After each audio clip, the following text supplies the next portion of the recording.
Hotel restaurant લગ્નમાં કે પછી પાર્ટીમાં તમે જે હરાભરા કબાબ જોવો છો ને એવા પરફેક્ટ ટેસ્ટ સાથે આપણે હરાભરા કબાબ બનાવીશું। ગરમા ગરમ અને મોઢામાં મૂકતા જ પીગળી જાય એવા એકદમ ક્રિસ્પી અને અંદરથી સોફ્ટ એવા હરાભરા કબાબ કેવી રીતે બનાવવા એ આપણે જોઈએ। તો ચાલો શરૂ કરીએ આપણે હરાભરા કબાબ બનાવવાની રીત। તો સૌથી પહેલાં આપણે હરાભરા કબાબ બનાવવા માટે વટાણા, ફણસી અને પાલકની એક ચૂડી અને મેં અહીંયા થોડીક બ્રોકલી પણ લીધી છે। તો હવે અહીંયા આપણે 2 કપ જેટલું પાણી ગરમ કરીશું અને એની અંદર 1 કપ જેટલી બ્રોકલી અને જે આપણે પાલક લીધી છે એક ચૂડી એ લઈશું અને થોડુંક 1/4 કપ જેટલા ફણસી અને 1 કપ જેટલા આપણે વટાણા લઈશું। તો આ બધી વસ્તુને આપણે થોડુંક સ્ટીમ કરવાની છે, એટલે કે 2 થી 3 મિનિટ માટે આ રીતે થોડુંક સોફ્ટ થાય ત્યાં સુધી આપણે એને બાફી લેવાનું છે। તો બસ આ રીતે બફાઈ જાય એટલે આપણે એને ઝારાની મદદથી કાઢી લઈશું અને સાઈડમાં મૂકી દઈશું। તો આને બધું પાણી નીતરી જાય ત્યાં સુધી આપણે એને સાઈડમાં મૂકીશું। હવે અહીંયા આપણે મિક્સર જારની અંદર મરચાં અને આદું લઈશું અને એને આપણે ક્રશ કરી લેવાનું છે। તો આ રીતે પેસ્ટ બનાવી લઈશું। ત્યાર પછી જે આપણે આ બાફીને રાખ્યું છે પાલક વટાણા એને પાણી નીચોવીને એની અંદર આપણે એડ કરવાનું છે મિક્સરની જારની અંદર।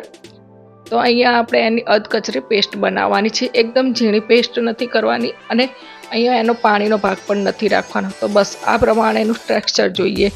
હવે અહીંયા આપણે મેં 6 નંગ જેટલા બટાકા લીધા છે, તો એને આ રીતે મેસરની મદદથી મેશ કરી લઈશું। અહીંયા તમારે ગ્રેટ કરવા હોય તો ગ્રેટ પણ કરી શકો છો।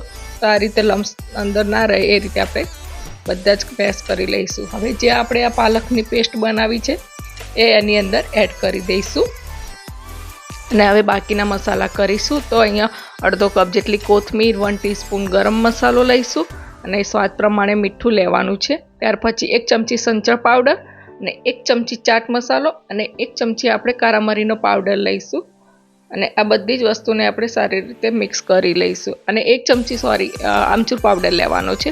જો તમારે લીંબુ નીચે હોય તો લીંબુ પણ લઈ શકો છો અને જે આ કબાબમાં મેઇન ઇન્ગ્રીડિયન્ટ્સ પનીર હોય છે, તો આ રીતે આપણે 50 ગ્રામ પનીરને આ રીતે છીણીથી છીણી લઈશું અને હવે બધી જ વસ્તુને સારી રીતે મિક્સ કરી લેવાની છે। તો તમને જો અહીંયા થોડુંક આ મિક્સર ઢીલું લાગે તો બીજું આપણે એની અંદર હવે બ્રેડ ક્રમ્સ લઈશું। તો મેં અહીંયા અડધો બાઉલ જેટલા આપણે બ્રેડ ક્રમ્સ લીધા છે। તમે તાજા બ્રેડની પણ ક્રશ કરીને લઈ શકો છો અને 2 ચમચી જેટલા આપણે કોર્નફ્લોર લીધો છે અને 2 ચમચી આપણે શેકેલા ચણાનો લોટ લીધો છે। હવે આ બધી જ વસ્તુને આપણે સારી રીતે મિક્સ કરી લેવાની છે। તો જો અહીંયા તમને હજુ મિક્સર થોડુંક ઢીલું લાગે તો તમે થોડોક બ્રેડ ક્રમ્સનો ઉપયોગ કરી શકો છો, પણ અહીંયા પરફેક્ટ આ રીતે આપણા મિક્સરનું ટેક્સચર આવી ગયું છે। તો એક બસ મોટો લુવો આટલું લેવાનું છે અને આ રીતે આપણે 2 હાથની વચ્ચે એકદમ મસ્ત સરસ ટિક્કી વાળી લેવાની છે। તો આ પ્રમાણે આપણે ઇવન ટિક્કી વાળી લઈશું અને આ રીતે બધી જ ટિક્કી વાળીને આપણે તૈયાર કરી લેવાની છે। અહીંયા ટિક્કી તમે સાઈઝમાં નાની કે મોટી પણ કરી શકો છો। હવે આ ટિક્કીને ઉપર આપણે આ કાજુના અડધા ટુકડા હોય 1ના 2 ભાગ કરી લઈશું અને આ રીતે એની ઉપર લગાવી દેવાના છે।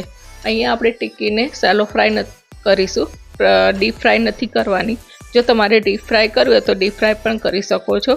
તો તેલ ગરમ થાય એટલે આપણે મીડિયમ ગેસ ઉપર એને આ રીતે બધી જ ગોઠવી દઈશું અને થોડીક બ્રાઉન કલરની નીચે થાય એટલે આપણે એને પલટાવી લઈશું। તો આ રીતે આપણે સ્લો ગેસ ઉપર એને પલટાવીને આ રીતે એકદમ સરસ બ્રાઉન કલરની થાય ત્યાં સુધી આપણે જે આ કબાબને આપણે શેકી લેવાના છે। તો જુઓ સરસ એકદમ બ્રાઉન કલર આવી ગયો છે ને। તો હવે આપણે એને નીકાળી લઈશું। તો તમે એને ટીશ્યુ પેપર પર નીકાળી શકો છો અને ડીશમાં આ રીતે આપણે નીકાળી લઈશું।